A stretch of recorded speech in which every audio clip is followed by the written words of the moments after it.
বাবা ফ্ল্যাটটা 20 লাখ টাকা দিয়ে কিনেছিল।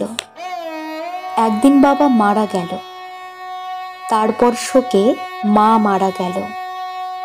তিলু পড়ল সমস্যায়, কারণ ফ্ল্যাটে সে ছাড়া থাকে তার দাদা বৌদি।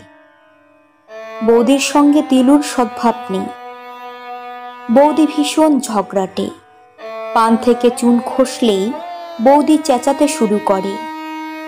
তিলু বুঝতে পারল এভাবে বেঁচে থাকা যায় না, এ ফ্ল্যাট ছেড়ে চলে যাওয়াই ভালো।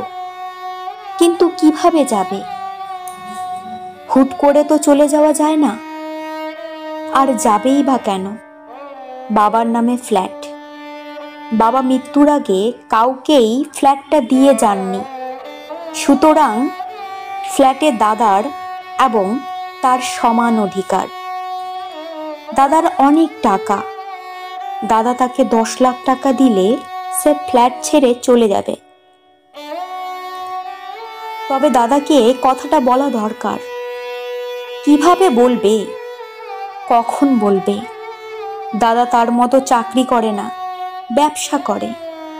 সকালবেলা খেয়ে দিয়ে বেরিয়ে যায়, ফেরে রাত 10টায়। দাদার সঙ্গে বসে দুটো কথা বলার সময় পাওয়া মুশকিল।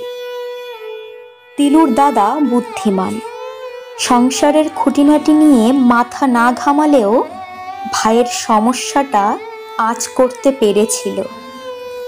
তাই তিলু কিছু বলার আগে সে নিজেই তিলুকে ডেকে বলল, তুই একটা ফ্ল্যাট কিনে আলাদা হয়ে যা, তাহলে তুই শান্তি পাবি, আমিও শান্তি পাই। তোর বৌদিকে নিয়ে আমি আর পারছি না। তিলু বলল, ফ্ল্যাট কেনার টাকা কোথায় পাবো? দাদা বলল, আমি দেব। কত লাখ টাকা চাই? তিলু বলল, 10 লাখ টাকা দিলেই হবে। দাদা বলল, 10 লাখ টাকা কেন?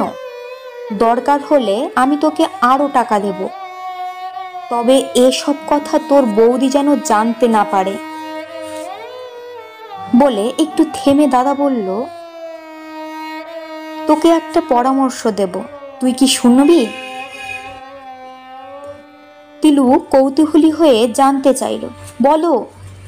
পারলে বিয়ে করিস না, যদি করতেই হয় তাহলে দেখে শুনে ভেবে চিন্তে করিস। মনে রাখিস, সব মেয়েই তোর বৌদির মতো। দাদার এই মূল্যবান পরামর্শ মাথায় নিয়ে তিলু একটা ফ্ল্যাট কিনে আলাদা হয়ে গেল।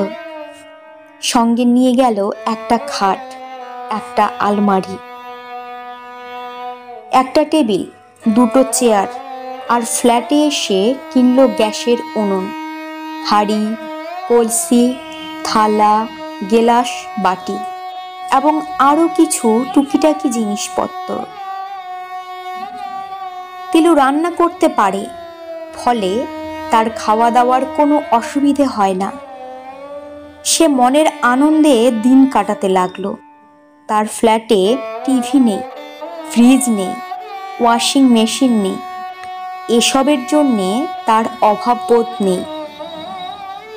শুধু ঘুমোবার সময় মাথার ওপর পাখাটা ঘুরলেই হলো। পাখা ছাড়া সে ঘুমোতে পারে না।